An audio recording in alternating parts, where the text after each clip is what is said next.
Voilà. Alors, comme dans 15 jours exactement, ce sera Rosh Hashanah. Mercredi soir, dans 15 jours. D'accord? Alors, on va étudier, on va faire des halakhot concernant les Rosh Hashanah vis-à-vis des femmes. Alors, on te dit que les femmes ne sont pas obligées d'aller ce qu'on appelle le tashlich. Le tashlich, c'est une coutume d'aller le premier jour de Rosh Hashanah devant un fleuve ou devant la mer. Les gens qui habitent dans les villes de mer, ils se mettent sur les toits et ils regardent la mer et ils jettent leurs fautes. Tashlich bimsalot yam. Tu jetteras dans les fonds de la mer nos fautes. Alors les gens qui ont la mer, ils vont devant la mer. Ceux qui n'ont pas la mer, ils vont devant un fleuve ou une source. Et au pire des cas, comme les gens qui habitent dans des villes comme nous, il n'y a pas de mer et de fleuve, ils vont devant le robinet.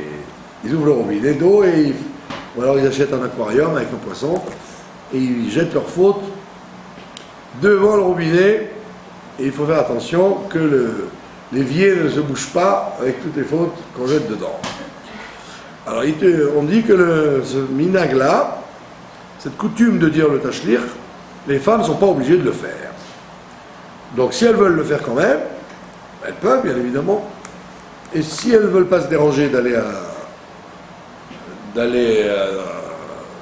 devant un fleuve ou devant un robinet de public, elles peuvent ouvrir le robinet chez elles et le faire après mincha du premier jour, avant le coucher du soleil, et elles peuvent lire les psukim du tashlich devant le robinet sans se déranger. Les femmes sont également dispensées d'écouter le chauffard. D'accord? Alors évidemment, c'est pas parce qu'elles sont dispensées qu'elles ne le font pas. Il y a beaucoup de femmes qui veulent écouter le chauffard. Donc évidemment, elles viennent écouter le chauffard à la synagogue. Mais si pour une raison ou pour une autre, sur un problème quelconque, elles n'ont pas pu écouter le chauffard, elles n'ont pas transgressé, parce que c'est une mitzvah qui est liée au temps, donc les femmes ne sont pas tenues de la faire. Et puis d'après la Kabbalah, etc., on estime que les femmes, elles sont capables de faire tchouva, même sans entendre le chauffard. Parce que la mitzvah de teshuvah, le fait de réparer ses fautes, ça c'est une mitzvah de tout le monde. C'est une mitzvah qui n'est pas liée au temps. Donc même les femmes doivent le faire, parce qu'une femme, il peut arriver qu'une femme faute. Soit dans sa cuisine, soit vis-à-vis de son prochain, ou soit vis-à-vis de ses enfants, de son mari, de ses parents. Donc il peut y avoir, c'est très rare, qu'une femme faute, et donc elle a aussi besoin de demander pardon et de faire teshuvah. Donc on estime que le chauffard, il sert à secouer les gens pour faire teshuvah, et on estime donc que les femmes sont d'un tel niveau qu'elles n'ont même pas besoin d'être secouées par le chauffard, elles peuvent toutes seules faire teshuvah. Maintenant, si elles écoutent dans la synagogue, c'est encore mieux, comme ça, faire la mitzvah tous ensemble, avec beaucoup de monde, c'est plus grand que faire une mitzvah tout seul. D'accord? Toutes les mitzvot liées avec le peuple, c'est mieux que les mitzvot qu'on fait tout seul. Par exemple, la Megillah, c'est mieux d'écouter la Megillah dans une synagogue en public que d'écouter la Megillah toute seule à la maison par quelqu'un. D'accord? C'est mieux, mais ça ne veut pas dire qu'on ne peut pas. La même chose, si une femme veut écouter le chauffard, on peut lui sonner le chauffard, mais à ce moment-là, le problème c'est que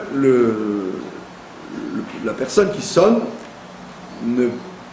évitera de faire les brachot, puisque les femmes ne sont pas obligées de mitzvah. Donc si la femme veut se rendre quitte des brachot, qu'elle fasse les brachot elle-même. D'accord? Maintenant, dans les femmes qui sont dans les hôpitaux ou dans les maisons de retraite, des endroits où il n'y a pas forcément quelqu'un qui va venir sonner, eh bien, qu'elle ne s'inquiète pas, elle est dispensée. Maintenant, si on veut écouter le chauffard, on doit l'écouter les 2 jours, pas seulement le premier jour, les 2 jours de Rosh Hashanah, on écoute le chauffard. Donc si on l'écoute le premier, on doit aussi l'écouter le deuxième et ne pas dire bon je l'ai écouté hier donc c'est pas la peine aujourd'hui. D'accord?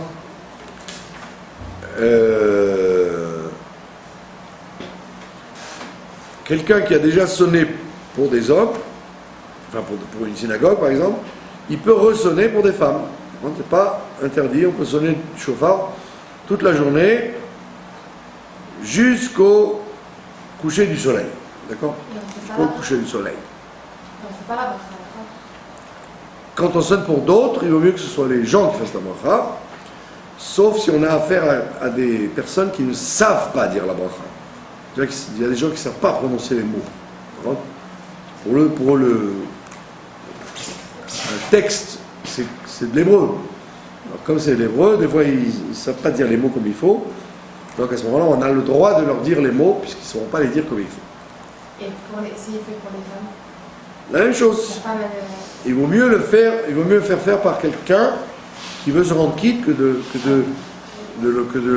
redire la bracha pour rien.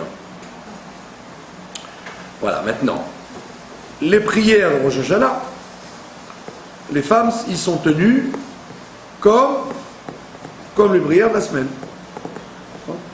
C'est bien que les filotes de Rosh Hashanah soient spéciales. Comme on a vu, ce n'est pas des textes comme tout le reste de l'année. C'est des textes où on a rajouté des choses particulières qui n'existent nulle part ailleurs que en Rosh Hashanah et Yom Kippour. Donc, on aurait pu dire que les femmes peut-être sont dispensées parce que c'est des mots compliqués, c'est des brachot compliqués. On dit non, si une femme veut prier Rosh Hashanah, elle doit prier la prière de Rosh Hashanah, même si elle est compliquée à dire. Aujourd'hui, les femmes sont beaucoup plus savantes qu'avant.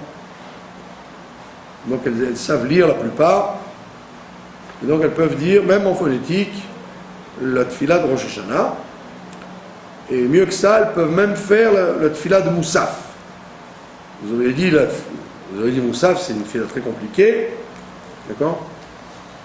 Et qui est spécifique à Rosh Hashanah. Eh bien, malgré tout, les femmes peuvent faire la tfila de Moussaf, même si elles ont déjà fait la tfila du matin.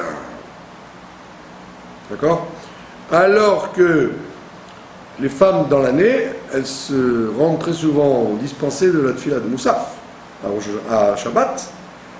Beaucoup de femmes qui font shachrit et qui n'ont pas le temps de faire Moussaf parce qu'il y a les enfants, ou parce qu'il y a les salades à préparer, ou des tas de choses à faire. Donc elles font la tfila de shachrit, mais elles ne font pas Moussaf.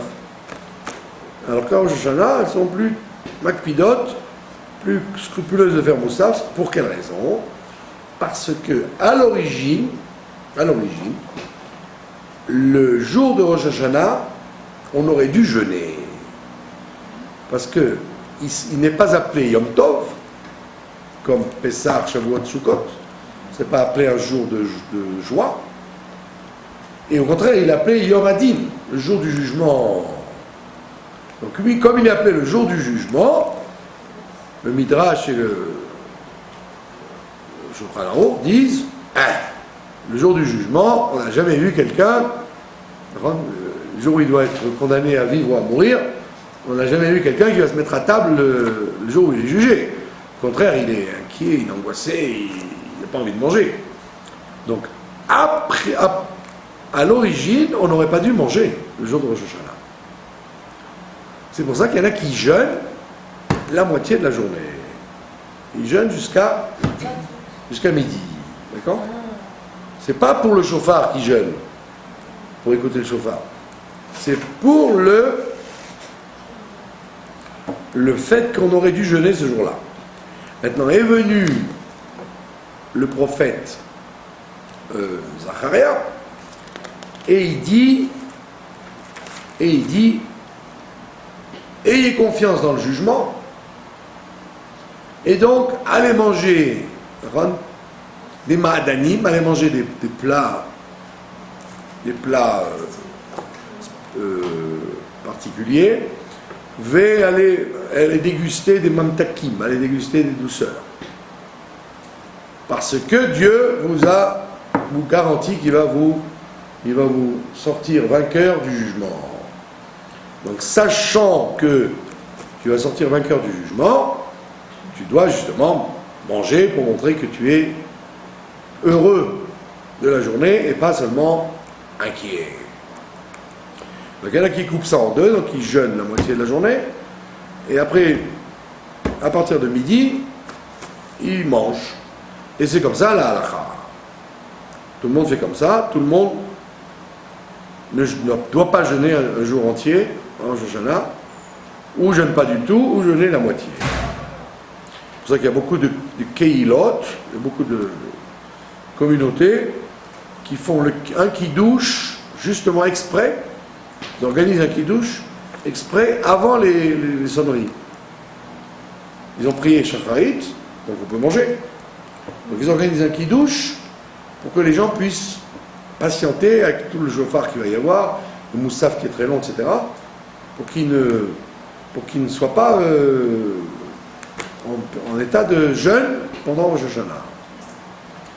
Donc il y a des kiddush qui font ça exprès, d'organiser un kiddush après l'office du matin, avant de sonner du chauffard. Bon, tout le monde ne fait pas ça, mais si vous le voyez faire, ça veut dire que c'est une façon de marquer qu'on n'a pas peur du jugement et qu'on mange ce jour-là. Alors, comme il y a écrit manger des douceurs et manger des plats, des bons plats, donc d'où le minag de manger des douceurs à Rosh Hashanah. Il y a des gens qui font de la confiture de coin, il y a des gens qui font des cigares au miel, il y a des gens qui font des Kehilot Ashkenaz, elles font du gâteau au miel, du necker. Donc on voit que le miel est l'ingrédient principal des desserts de Rosh Hashanah pour montrer qu'on applique ce verset du prophète. Maintenant, si une femme a prié, donc Rosh Hashanah, pendant les 10 jours, on ne doit pas dire Akel Akadosh, Ael Akadosh, on doit dire Melech Akadosh. Pendant tous les 10 jours, on ne doit pas mentionner autre chose chez Dieu qu'il est roi. On doit dire qu'il est roi. Tout le temps, on doit prendre sur nous la royauté de Dieu. Et donc, on remplace la formule traditionnelle dans la 3e bénédiction, Akel Akadosh, on dit Amelech Akadosh. Maintenant, si pendant les 10 jours, une femme s'est trompée, eh bien, elle recommence comme un homme. Il n'y a pas de différence, parce que c'est une fila qui est fausse. C'est pas comme c'est une femme, vous dites, bon, elle n'est pas obligée de prier, donc c'est pas grave, on va passer. Non, non, tu n'es pas obligé de prier, alors ne prie pas. Mais si tu pries, prie juste. Donc, et c'est tellement délicat que si tu t'es trompé sur un mot, tu recommences toute la tefila. Donc il faut faire attention, pendant les 10 jours, pas seulement le Rosh Hashanah et Kippour, mais même pendant la semaine, même Shabbat, etc., de ne pas dire une erreur dans la tefila de Shacharit, Mincha ou Arvit. Donc il faut lire dans le Sidour et ne pas se tromper, et ne pas croire que puisque je suis une femme, que je dise que Dieu il est bon au lieu d'être roi, c'est pas gênant, on est énorme. Les Chachamim, ils ont fixé qu'à cette période de l'année, Dieu il doit être roi, et donc si tu dis quelque chose d'autre, c'est que tu t'es trompé, c'est faux, et donc tu recommences. D'accord ? Ou même, dans la semaine, sur l'autre bracha qu'on change également, Melech Oev Tzedaka ou Mishpat, Melech Oev Tzedaka ou Mishpat, si quelqu'un il a dit, il doit dire en vérité, Amelech HaMishpat, pendant les 10 jours, d'accord ? Amelech HaMishpat. D'accord ? Et là, à ce moment-là, c'est un gros problème, parce que même pour les hommes, c'est un problème.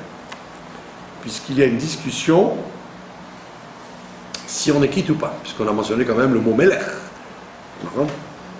Melech Oev Tzedaka Mishpat, et toi tu as dit Melech, donc il y en a. Donc il y en a qui disent, mais c'est bon, il dit Melech. Mais il y en a un autre qui dit, non, c'est pas bon. Il ne faut pas dire qu'il aime la justice. Il faut dire que roi, Melech, c'est tout, il ne faut pas dire autre chose. Donc comme on est porte-à-faux entre deux grands Rishonim, deux grands décisionnaires du Moyen-Âge, donc si tu t'amuses à recommencer, pour l'un, tu es en train de dire tout, tu es en train de raconter n'importe quoi, parce que tu viens déjà de prier. Tu quittes. Donc si tu recommences pour rien. Et si tu recommences pas, l'autre il te dit, mais tu n'as pas prié, tu t'es trompé. Donc comment faire dans ce cas-là? Donc le Admor Hazaken, il dit, et c'est la solution que tout le monde accepte, de refaire la prière en tant que cadeau. Filat Nedava, ce qu'on appelle. J'offre à Dieu un cadeau. En disant, si c'est d'après celui qui dit qu'on est quitte, alors que ce soit un cadeau. Si c'est d'après celui qui dit qu'on n'est pas quitte, alors que ce soit la fila normale. Donc je la dis en ça fait que Nedava. Peut-être que je fais un cadeau. Et même la femme doit faire ça.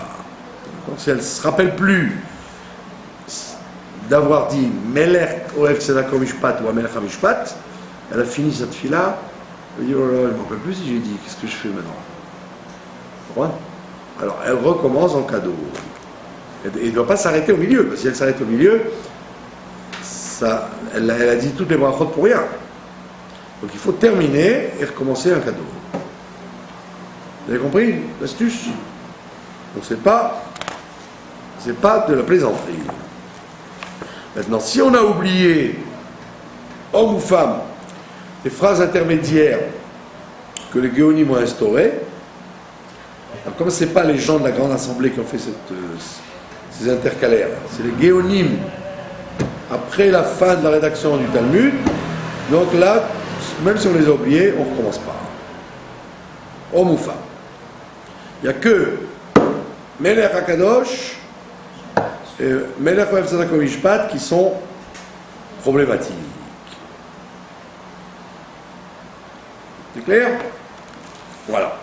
Alors tout le reste, tous les coutumes de Rosh Hashanah, de manger des choses qui sont des symboles de bonne année, des fruits nouveaux, des grenades, la pomme au miel, etc.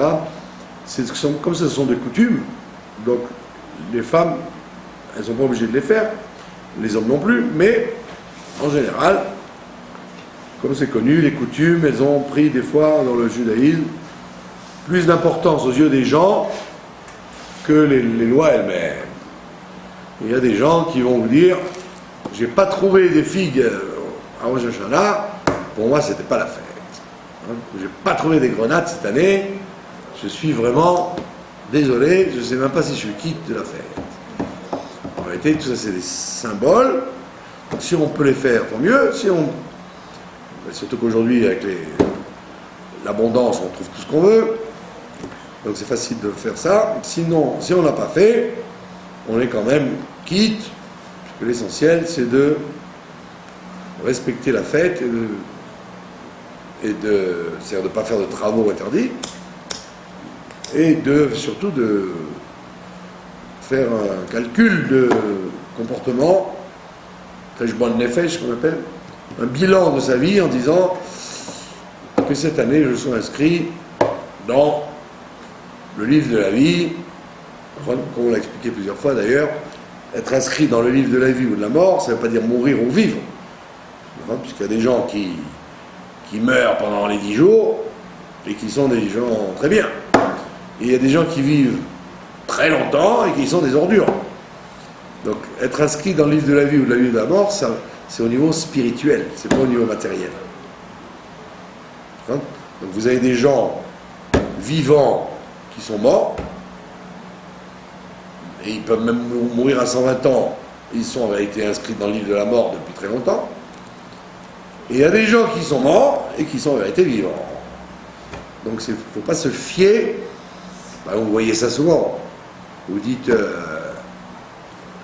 moi je dis ça parce que quand je suis Khazan, il y a une fila très grave qui dit qui va vivre, qui va mourir étouffé, qui va mourir brûlé, qui va mourir dans la misère, qui va mourir dans la richesse. Et après, à la fin de l'année, vous dites, vous vous rendez compte, quand j'ai dit ça, il y a celui-là, il y a celui-là, il y a ces gens. Vous voyez. Donc, vous voyez bien, en Syrie, aujourd'hui, il y a 500 morts. Ceux-là, il était décidé qu'ils devaient mourir brûlés, parce qu'il y a au gaz chimique qu'ils ont été tués par Assad. Donc, c'est des morts atroces, la mort chimique. Quand ils ont été étouffés par le chimique, donc c'est comme s'ils avaient été. Ils avaient subi l'une des 4 morts. Donc, tous ces gens-là, c'était donc décrété à Rosh Hashanah de l'année dernière, puisque tous les êtres humains sont jugés. D'accord? Mais c'est pas parce que vous voyez quelqu'un vivre ou mourir que vous devez en déduire quelque chose. Bien compris? Donc voilà, et donc c'est ça qu'il faut réfléchir surtout à Rosh Hashanah, de penser à être inscrit dans le livre de la vie, c'est-à-dire la vraie vie spirituelle, que l'on soit dans ce monde-là ou dans l'autre. Voilà. Deuxième volet de notre cours, nous allons lire Shabbat, la paracha de Ki Tavo. D'accord? Ki Tavo, c'est-à-dire quand tu rentreras sur la terre, et c'est une paracha qu'on lit toujours 15 jours avant Rosh Hashanah. Avant Rosh Hashanah, on lit la paracha de Nitzavim, où vous tenez aujourd'hui pour le jour du jugement, et juste avant, on lit toujours Ki Tavo. C'est obligé, c'est le calendrier qui est fait comme ça, quelle que soit l'année, depuis plusieurs millénaires, c'est comme ça. D'accord? Donc, c'est quelque chose d'extraordinaire, que depuis des centaines et des centaines d'années, on a toujours la même fixation dans le calendrier. Donc, on demande évidemment pourquoi on lit Ki Tavo. Alors on dit parce que dans la paracha de Ki Tavo, il y a la paracha très longue des malédictions. Ça commence par des bénédictions. On vous dit tu vas recevoir ça, et tu vas amener les prémices au temple, et tu vas t'élargir sur la terre, et tu vas avoir des enfants, et tu vas avoir de l'abondance, et puis après on dit mais si tu ne m'écoutes pas, et on commence une série de malédictions énormes, de 98 malédictions qui sont effrayantes, d'accord? Des femmes qui vont manger leur bébé, le siège de la ville où les gens vont se manger entre eux, tout ce qu'on a vu dans l'histoire, les Romains, les Babyloniens,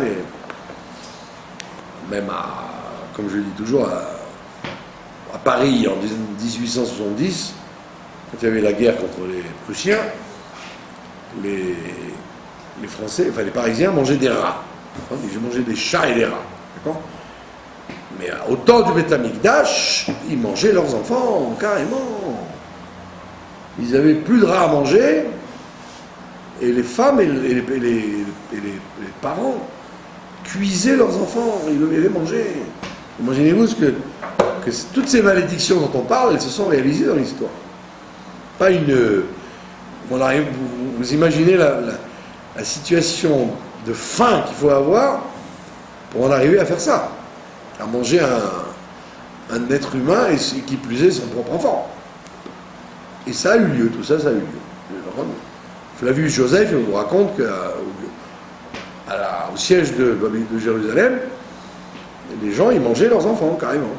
Puisque le neveu de Rabbi Yochanan ben Zakkai, il a tout brûlé. Il n'y a plus de blé, plus d'huile, plus de vin, plus de sucre, plus de sel. Il a tout démoli.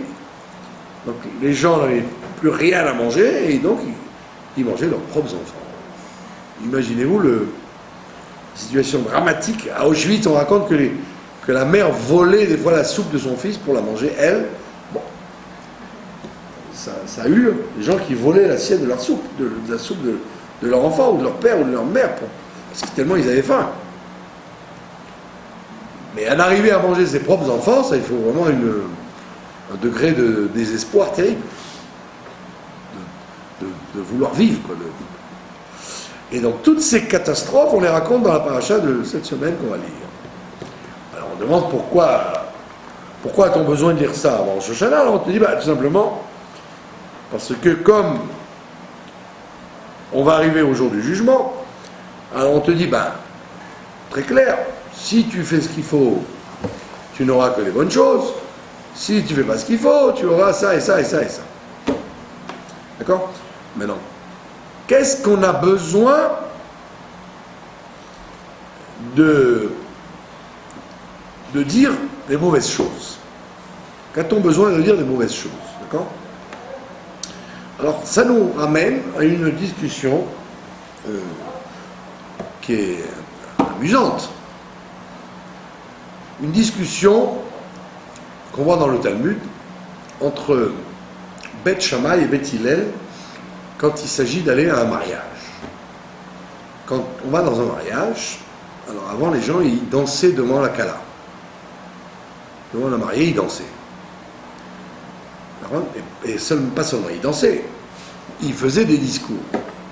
On retrouve ça aujourd'hui chez les Chassidim. Ils appellent ça danse. Ça dure des fois jusqu'à 4h du matin. D'accord? La danse de la Khatouna. Alors, il y avait le rabbi qui dansait. C'est très connu, le rabbi qui danse avec le foulard, avec la kala. Et il y a ce qu'on appelle le clown de la soirée, qui reste jusqu'à 4h du matin à faire des plaisanteries sur le khatan, sur la kala, sur le beau-père, sur la belle-mère, sur les invités, pour faire rire les gens. Donc c'est ce qui reste un peu de ce minhag antique. Mais à l'époque du Talmud, jusqu'à l'époque du Talmud, il y avait les gens qui devaient se mettre devant la Kala et parler à la Kala. Alors, Beth Shammai, il dit, tu dois dire à la Kala ce qu'elle est. Tu vas dire la vérité à la Kala. À son mari et à sa famille. Alors, si elle est moche, tu dois dire, elle est moche. Si elle est belle, tu dois dire, vous êtes belle. Si elle est très belle, tu dois dire, vous êtes très belle. Si elle est bête, tu dis, bien que vous soyez idiote, Mazal Tov. Beth Shammai, il dit comme ça. Il dit, comme elle est, on doit dire. Ça, c'est Beth Shammai. Mais c'est personnel, ça veut dire déjà qui est Alors les gens, chacun dit ce qu'il... On dit, voilà, comme dans les mariages d'avant chez les Yékés en France, alors il y avait toujours le directeur du séminaire et le directeur de l'école du garçon qui faisait des compliments. Ah, il y avait beaucoup d'élèves dans notre école, mais comme vous, mademoiselle, il n'y en a pas eu. C'était vraiment un plaisir de vous enseigner. Et c'était un plaisir de vous voir arriver. C'était un plaisir de vous donner le prix de fin d'année. Et vous, comme vous étiez gentil dans la classe, mais autant de Beth Shammai et Beth Hillel, c'était pas comme ça. Tu devais dire, mais vous étiez nul en mathématiques, et je sais pas comment vous avez trouvé un khatan, parce que vous êtes bête, mais Mazal Tov quand même. Comme ça, il dit Beth Shammai.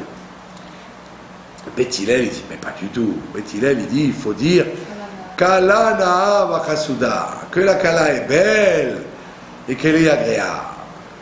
Beth Hillel, il dit, il faut dire toujours comme ça, que la Kala est belle et qu'elle est agréable. Évidemment, la Gemara l'attaque et dit, Beth Shammai, il attaque, il dit, attends, qu'est-ce que tu lui racontes n'importe quoi? Et Beth Hillel, il dit, attends, quand quelqu'un il a acheté au chouk, il vient du chouk, il a acheté un foulard, et le foulard est horrible, et il s'est fait rouler, il a payé 3 fois plus cher. Et maintenant qu'il a acheté et qu'il ne peut pas le rendre, qu'est-ce que tu vas lui dire? Tu es un idiot, tu as fait une mauvaise affaire. Non, tu dois lui dire, ah, c'est bien que ça te profite ce costume que tu as acheté, que ça te profite, parce que tu ne peux rien faire de toute façon maintenant tu l'as acheté. Donc c'est ce que dit Beth Hillel. Il dit, si tu avais dit ça il y a 1 an, la Kala qu'elle est moche et que le mari est fou de se marier avec elle, j'aurais compris, tu aurais pu arranger pour qu'il se marie avec une autre. Mais maintenant qu'il est sous la roupa et qu'il s'est déjà marié avec elle, qu'est-ce que tu vas lui démolir le moral en lui disant la vérité? Donc, Beth Hillel, il dit, dis toujours qu'elle est belle et qu'elle est agréable. Même si elle est bossue et aveugle. Comme ça, il dit Beth Hillel. D'accord? Alors, oui, il dit il faut flatter les gens puisque ça y est, les jeux sont faits. D'accord? Qu'est-ce que tu vas lui démolir le moral au khatan et aux amis et à la famille? Dis-lui, oh, qu'elle est belle la Kala et qu'elle est agréable. Mais le khatan, il ne voit pas déjà avant. Non, parce que, comme je l'ai expliqué, le jour du mariage, le khatan et la Kala, ils ne sont pas sûrs d'eux. Ils ont très peur. Ils disent peut-être j'ai fait une mauvaise affaire, peut-être que c'était pas mon mazal, ce que je sais moi. Donc pour encourager le khatan et la Kala, on les flatte. D'accord? On les encourage, on les rassure. D'accord? On ne fait pas ça 100 ans après, on fait ça le jour même parce qu'ils ont peur. Et donc, on explique la chita de Beth Shammai et la chita de Beth Hillel. Beth Shammai, il voit les choses telles qu'elles sont dans le monde de la vérité. Beth Shammai, c'était son métier, d'ailleurs il était architecte. Donc lui, il ne pouvait pas s'amuser à dire, bon, au lieu d'1 mètre, on va dire 2 mètres. Ben non, si tu fais 2 mètres, ça va tomber, il faut faire 1 mètre, il faut le faire juste. Il s'appelait Shammai. Shammai, ça veut dire celui qui mesure, exactement.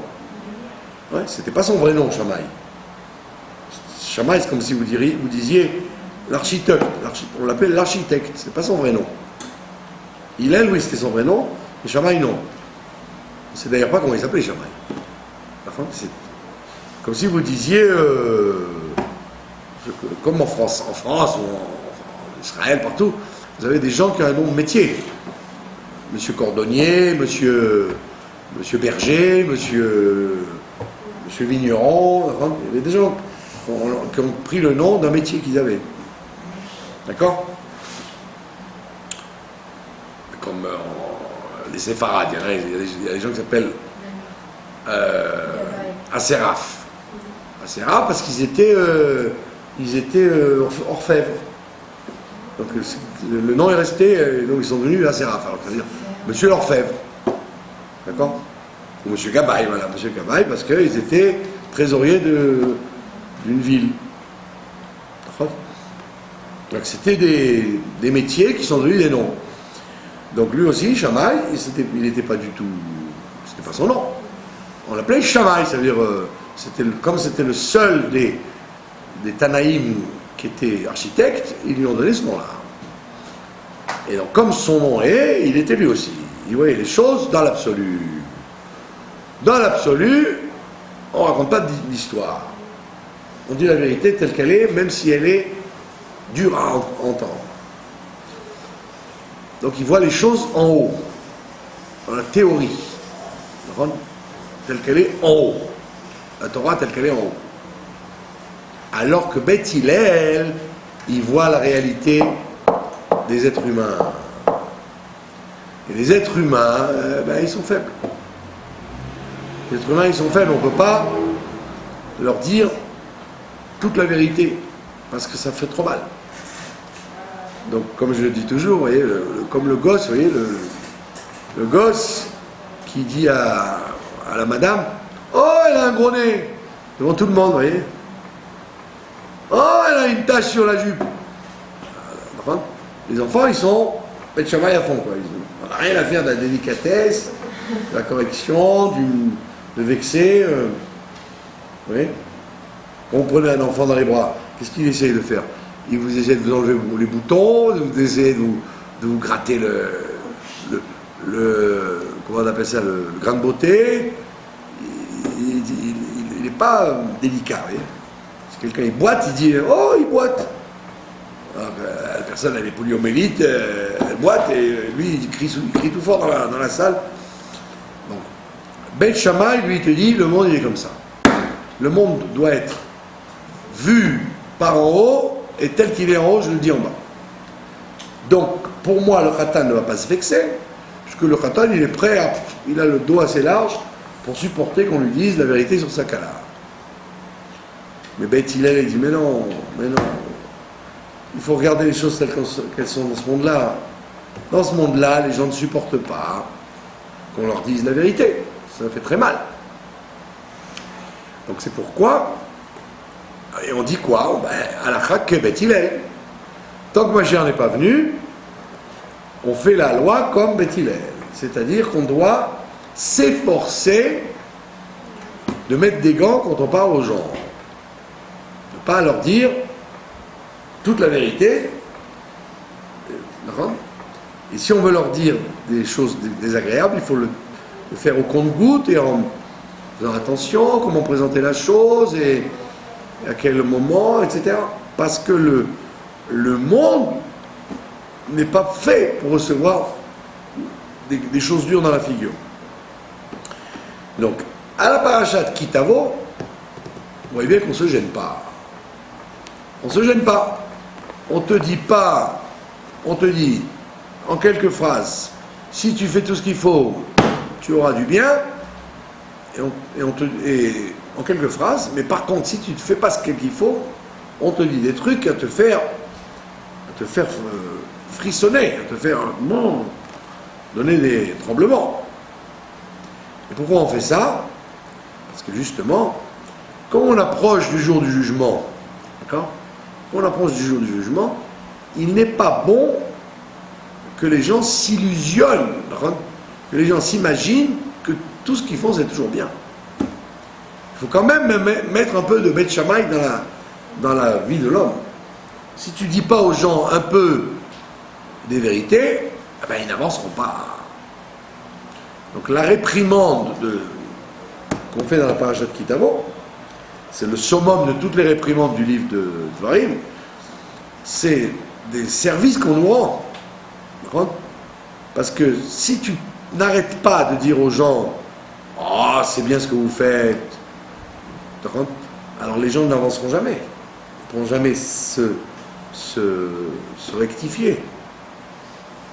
D'accord? Si un professeur, il fait que des compliments aux élèves, alors l'élève, il va se brosser le ventre, il va dire, ben voilà, j'ai rien à changer, hein, tout va bien. Et tu es obligé de glisser un tout petit peu des réprimandes pour que la personne puisse rectifier le tir. D'accord? Donc si quelqu'un est très avare, très près de ses sous, il donne rien, etc., tu ne peux pas tout le temps lui dire « Oh, que tu es bon, hein, que tu es gentil, que tu es généreux ». Il va croire que vraiment, il est généreux. Donc, il faut bien lui faire des allusions qui pourraient faire un peu plus que 10 agorotes dans la boîte. D'accord? Donc c'est ce que fait la parachat Kitavo. Elle nous rend, en vérité, plus mûrs. Parce que Beth Shammai, il s'adresse à des gens mûrs. C'est comme une femme qui va à un mariage, d'accord? Alors elle met sa robe, elle se maquille, elle s'habille, et puis elle demande à ses enfants, à son mari, à son père, comment je suis? Et elle n'a pas envie qu'on lui dise, ah c'est vilain comme tout. Elle a envie qu'on lui dise, ah c'est magnifique, c'est parfait. Parce que sinon elle va dire, ah non, je ne vais pas au mariage, je ne suis pas bien comme il faut, je ne vais pas au mariage. Donc, elle pose la question, elle n'a pas envie d'entendre la vraie réponse. La plupart des gens n'ont pas envie d'entendre la vraie réponse. Quand les gens vous disent, parle-moi franchement, allez, comment je suis? Si vous osez parler franchement, vous êtes fâché avec eux, avec la personne. Très souvent, là, vous êtes fâché. Parce que les gens, ils attendaient que vous disiez franchement, ça veut dire un tout petit mot, mais pas plus. Mais si tu te déchaînes sur la personne en disant, bah voilà, il y a ça, il y a ça, il y a ça, il y a ça qu'il faut changer, les gens ils disent, bah, si c'est comme ça, je ne vous parle plus. Hein. Donc c'était pas vrai leur volonté d'entendre des remarques. C'est pas vrai du tout. C'est que les gens ils veulent mieux entendre des remarques, mais en dose homéopathique. D'accord? Il faudrait que tu sois un tout petit peu meilleur en anglais à l'école. D'accord? Oui, vous avez 0. Tu vas lui dire, il faut avoir 2. Ouais, un tout petit peu meilleur. D'accord? Si tu dis, mais c'est nul en anglais, que tu vas jamais réussir dans la vie sans anglais, la personne va se vexer. Elle va dire, ah, mais quand même, j'ai essayé de faire des efforts, hein, je suis pas doué. Donc on te dit dans Kitavo, on t'apprend dans Kitavo à recevoir dans la figure des enseignements pour rejoindre la Shita de Beth Shammai, qui est en vérité la Shita, la technique de faire avancer les gens. Si tu dis à quelqu'un ce que dit la paracha, si tu fais pas ce qu'il faut, tu vas avoir ça et ça et ça et ça, tu lui rends plus service, d'accord, que de rien lui dire. D'accord? Et malheureusement, les gens, ils ne veulent pas entendre ça. Ils vont le prendre dans la figure. C'est vrai qu'ils vont le prendre dans la figure, mais ils ne veulent pas l'entendre avant. Donc dans Kitavo, on te le dit, voilà, tac, tac, tac, tac, tac. Ça veut dire que si tu veux arriver au jugement, bah, tu dois être capable de te regarder en face. C'est la meilleure façon de s'améliorer. D'accord? Et pour se regarder en face, il faut donc écouter la paracha de Kitavo, parce que, comme on dit, la plupart des problèmes que les gens ont dans le monde, c'est eux qui se les font. D'accord? Il n'y a pas de, comme on croit, des décrets divins qui ont apporté un problème à quelqu'un. C'est en vérité quelqu'un qui se l'est provoqué ce problème. D'accord? Il y a des gens qui ils investissent dans une mauvaise affaire, après ils disent voilà, j'ai perdu mon argent, tu te rends compte, c'est une Xéra Minachamaïm. Mais non, on t'avait prévenu que c'était pas une affaire. Tu le savais très bien. D'accord? Donc la plupart du temps, les problèmes que les gens ont, ben, c'est eux qui se les sont fabriqués. Alors c'est confus avec la Asgara pratique. On peut être tout le temps. Bon, la Shkara pratit, la providence, c'est quand une chose, quand vous êtes devant la chose, vous dites c'est une providence. Voilà. Dieu a fait en sorte que ce livre soit devant moi. Ça, c'est une providence. Maintenant, qu'est-ce que je vais en faire, cette providence? Est-ce que ce livre, je vais le lire, ou ce livre, je vais le jeter à la poubelle? Vous avez compris? C'est ça, la Shkara pratit. Qu'est-ce que vous voudriez dire quoi? La Shkara pratit après coup? Après coup, oui, vous allez dire ah ben oui, j'ai perdu toute ma fortune. Ah ben c'est Asgara Pratit. Non, c'est toi, c'est pas Asgara Pratit, c'est toi. C'est toi. Vous connaissez l'histoire du bonhomme qui est dans la mer et qui se noie. Et il attend qu'on vienne le sauver. Il dit ah Dieu aide-moi, Dieu aide-moi. Alors il y a un bateau qui arrive. Il dit prenez la ficelle. Non. Je veux que Dieu me le sauve. Après, il y a un hélicoptère, après, il y a un avion, hein, et puis après, il meurt. Il est noyé. Il arrive en haut, et on lui dit, alors? Il a dit, ben ouais, voilà, Dieu, il a voulu me tuer, je suis mort. Mais non, espèce d'idiot, tu n'as pas compris que le premier bateau, c'était Dieu qui te l'a envoyé, le deuxième hélicoptère, c'était Dieu qui l'a envoyé, voilà, etc., etc. Donc on voit bien que tu n'as pas compris les signes que tu avais dans ta vie. C'est ton problème. C'est pas qu'on t'en fait qu'un les signes, on t'en fait des fois 50. D'accord? Alors après tu vas dire c'est Asgara Pratit. Non! Ça ne s'appelle pas Asgara Pratit. Asgara Pratit, c'est quand c'est avant. Avant, comment je me présente devant la chose. Une fois que c'est passé, c'est pas. Tu ne dois pas dire Asgara Pratit. Tu dois dire c'est moi le fautif. Comme quand quelqu'un il fait une bonne chose et qu'il lui arrive une bonne chose de ça, il doit dire sûrement que c'est parce que j'ai fait une bonne chose. Il ne doit pas essayer de dire ah ben ça n'a rien à voir, hein, moi j'ai fait une bonne chose, maintenant si j'ai une bonne chose, c'est par hasard. Mais non, la plupart des choses sont de cause à effet. Voilà. Sinon, les gens ils adorent dire ça, vous voyez, tikkun, c'est un tikkun, elle s'est mariée 10 fois. Tu sais qui sera riche, qui sera pauvre, qui vivra pas, c'est très confus. Oui, ça c'est le destin. Le destin de la personne est que quand tu nais, tu vas devenir riche ou pauvre, beau ou laid, intelligent ou bête, petit ou grand, ça c'est décrété par la naissance, d'accord? Mais c'est pas un problème, ça, c'est pas un défaut d'être grand ou petit ou bête ou intelligent, c'est pas un défaut. C'est pas un défaut. Le défaut, c'est si tu es devant une situation, comment tu réagis devant elle. C'est la crainte de Dieu qui est le défaut. De faire la chose, pas la faire. Bon. Si tu es bête, on t'en voudra pas de ne pas être devenu prix Nobel de physique. Tu es bête. Très bien. Mais à ton niveau, à toi, tu as des choses où tu peux réagir sans être bête. On te punira pas parce que tu es bête. On te punira pas parce que tu es petit. On te punira pas parce que tu es beau. On te dit, tu as des cartes en main, joue comme elles sont. D'accord? À l'armée, quand j'étais à l'armée, il y avait un tout petit bonhomme, vraiment un petit monsieur, hein, il ne mesurait même pas 1,50 m. Alors, il était le chef des commandos. Comme il était tout petit, justement, alors il était passé inaperçu beaucoup plus facilement qu'un grand. C'était plus facile pour lui de sauter par terre, de sauter par le bus, il était tout petit. Et il disait quand j'étais à l'école, tous les enfants se moquaient de moi, mais j'étais petit. Et j'ai décidé d'utiliser justement ma taille pour faire des choses que rien qu'un petit peut faire. Et il était chef de tous les commandos de la... Hein? Non, même des grands.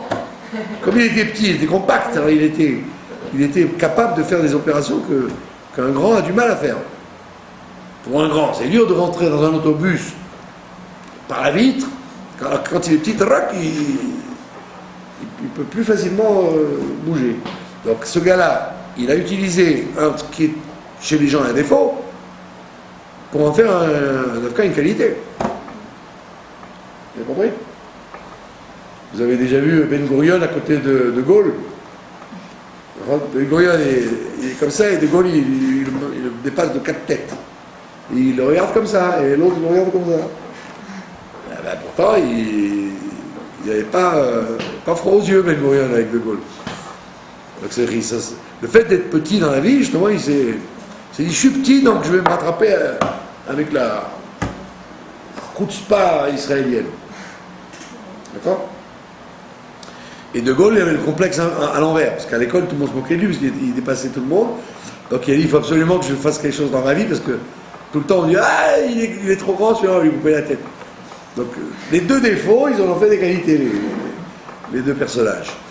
Donc ça, on vous reprochera jamais, ça c'est Ashgara pratique, comme vous dites, c'est le mazal, d'être grand, petit, beau, riche, ou beau, ou laid, ou riche, ou pauvre. Ça, c'est le mazal. D'accord? Ça, vous pouvez rien faire que de prier pour changer ce mazal s'il y a besoin, quoi. Mais en vérité, c'est pas important. C'est pas une fonction. Ça n'a aucun intérêt d'essayer de changer le mazal si Dieu a décidé comme ça. Hein?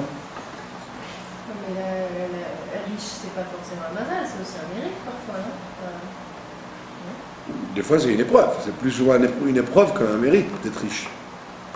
La plupart des riches sont très avares et très orgueilleux et très peu. Regardez le gouvernement qu'on a, c'est tous des enfants de riches. Ils n'ont jamais compris ce que ça voulait dire de payer ma collègue sans shekel.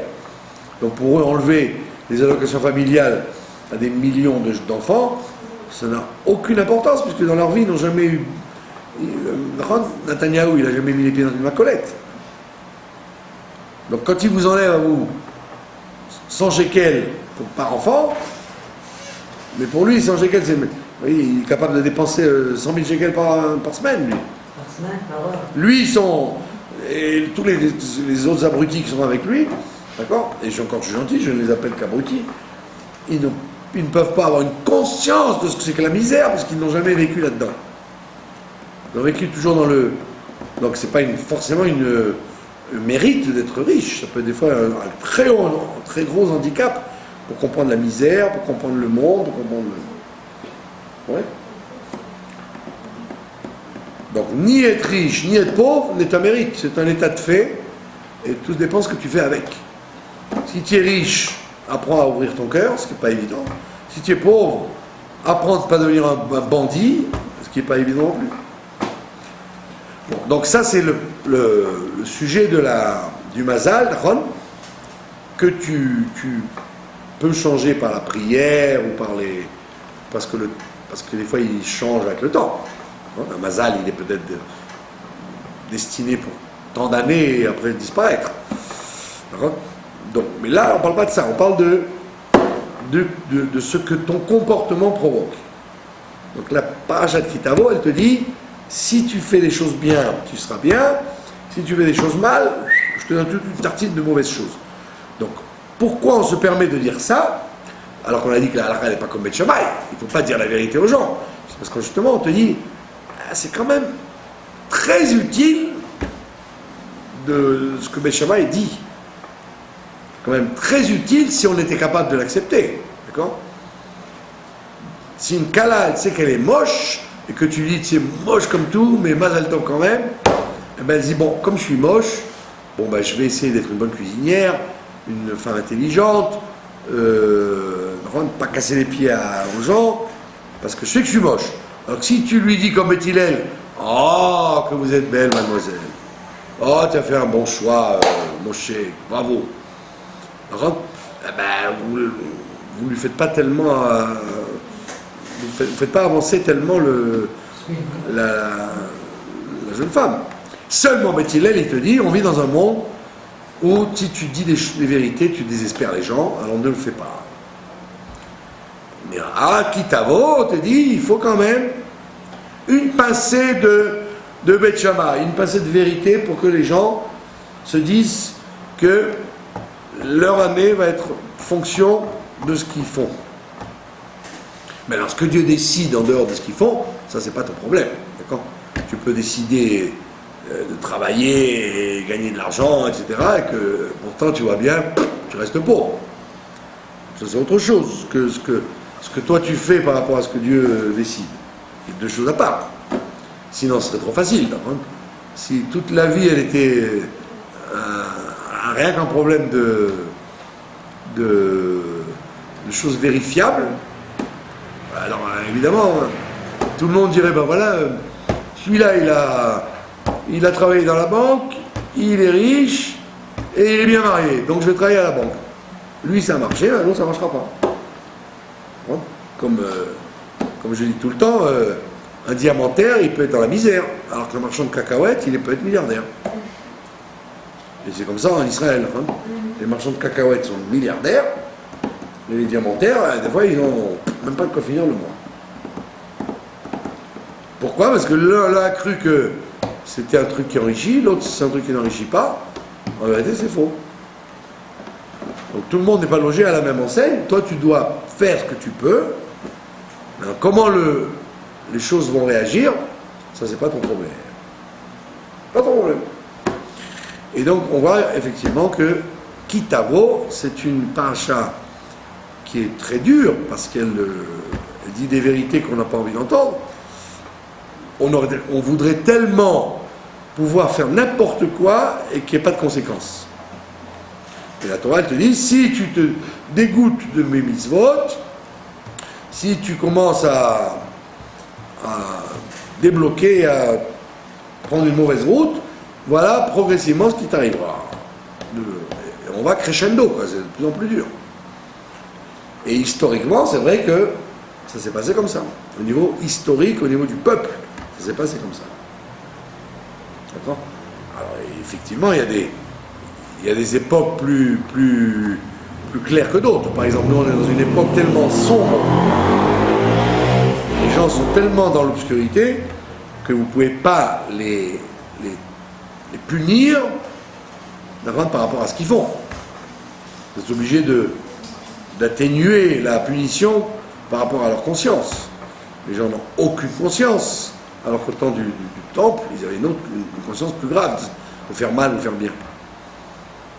Là aujourd'hui, même le vol, c'est pas forcément mal vu. La preuve, tout le monde vole. Donc c'est peut-être pas une chose fausse. Il y a des gens qui tuent quand ça les dérange, quand on les dérange. Donc les gens sont complètement déstabilisés. Donc, vous ne pouvez pas en vouloir à une génération qui vit dans un monde où tout est fou. D'accord? Tout est fou. Donc c'est évident que dans chaque génération, on ne va pas juger, punir et récompenser les gens de la même façon. Tout est fonction de la vraie conscience que les gens ont des choses. S'ils n'ont pas une vraie conscience, on ne va pas leur en vouloir. D'accord? Mais chacun doit, par rapport à soi-même, dire en quoi je suis sérieux, là où je ne suis pas sérieux, et que s'il m'arrive ça, ben, c'est un peu lié avec ça, et s'il m'arrive ça, c'est un peu lié avec ça. Dans le bien et dans le pas bien. Et donc quand on aura donc déjà nettoyé toutes les choses qu'on peut nettoyer, hein, si quelqu'un il essaie de faire le maximum pour faire du bien, alors si malgré tout il n'a pas de répondant, alors c'est que Dieu il a décidé autrement. Mais tant qu'il n'a pas vérifié, comme un élève, tant qu'il n'a pas vérifié qu'il a bien travaillé dans toutes les matières, qu'ils ne disent pas oh je comprends pas pourquoi j'ai pas de mauvaises notes. Pourquoi j'ai des mauvaises notes? Bah vérifie, si tu as été sérieux dans toutes les matières, tu devrais avoir théoriquement des bonnes notes. Alors si le prof t'aime pas ou que tu as eu mal au pied ce jour-là, bon, c'est un autre problème. Donc toute l'année, on doit dire, enfin maintenant surtout en Elul, on doit dire, faisons le bilan. Est-ce que ça je fais bien, ça je fais bien, ça je fais bien, ça je fais bien, ça je fais pas bien, ça je fais pas bien, et donc faire le tri et faire le bilan. Et quand je fais le bilan, donc j'arrive au moment du dîme, et donc je sais où j'en suis. Je sais exactement où j'en suis. D'accord? Tout en sachant qu'on a une collaboration entre Dieu et nous, et que dans une collaboration, ben, comme moi des fois je fais ce que je veux, ben, lui aussi il fait ce qu'il veut. Voilà. Donc c'est pas une paracha négative, c'est une paracha qui nous apprend à être plus mûrs, de nous rapprocher de la théorie de Beth Shammai, que dans l'absolu, toute vérité devrait être bonne à dire.